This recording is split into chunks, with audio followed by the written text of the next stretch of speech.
Hi, it's me again with Corel Draw Tips and Tricks. And somebody sent me this pretty good clip art, JPEG, or let's see what it says it is. It's a bitmap, 72 dots per inch.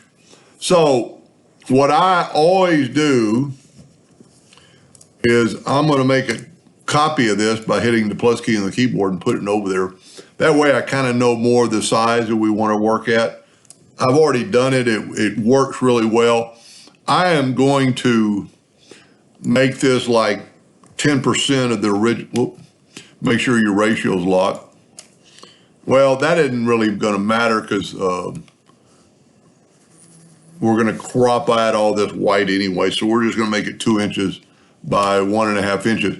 That way, I still think Corel has an easier job of tracing it. And by doing that, if we go to bitmap and resample, now you can see it's at 300 dots per inch, so it increased the dots per inch. I don't know if this is for printing or engraving, but they want to put a cut line around it. So I'm going to go outline trace clip art, and it traces really well. I'm going to see what my nudge factor is set at. It's set at 2 inches. So I'm going to take that new copy and put it over there. We can actually delete this one now. And we still need to get rid of this white.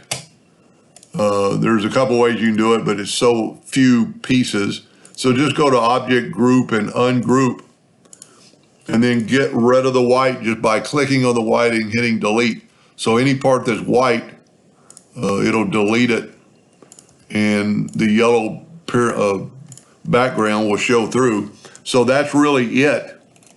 Now we can take away the yellow box so we won't keep hitting it.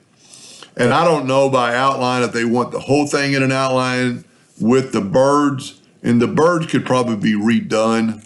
You know, you could only have to do, you know, if we look at the original, there's quite a bit difference in the trace version birds. So you'd want to clean that up, you know, just by grabbing some nodes and, you know, making them look more like a bird. And I might even make a second video on that. But that's beside, and then when you get one bird, just make it work. So now what we're going to do, we're going to select the whole thing and go right here to the boundary tool and hit boundary. And then I'm going to nudge it out of the way. Now, I don't know if that's all she needs, or does she need, you know, there's really no, well, there is a way, but it would look kind of ridiculous if you cut around the birds. The only other thing you could do if they're going to cut it would be to take your Smart Fill tool and click on the parts that are white and then nudge them over. So we're going to go and do that. And then that way we're going to get that one's in there, this one's not. And, you know, I don't know if she needs all those cut lines or what, or they, I should say she, because I get so many emails I don't really remember. So then you could just select it all and go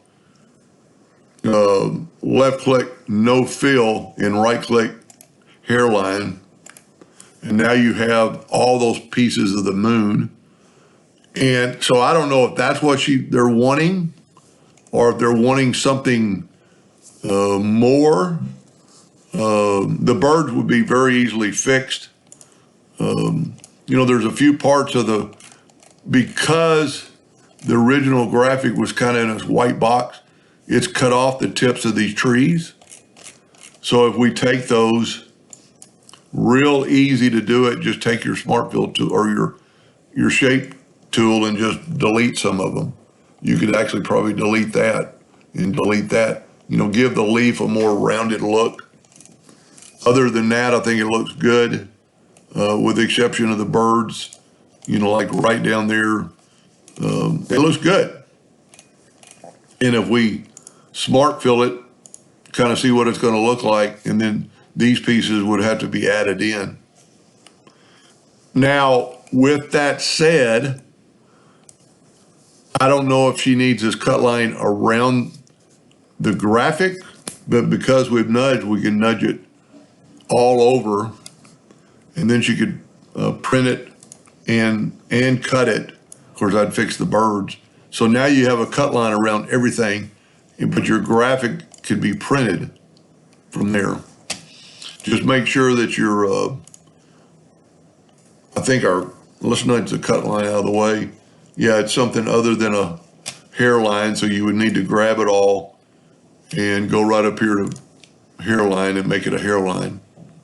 And you would need to do the same thing to all those lines. You see right here, it's picked so many, but you can go hairline and it'll make them all a hairline.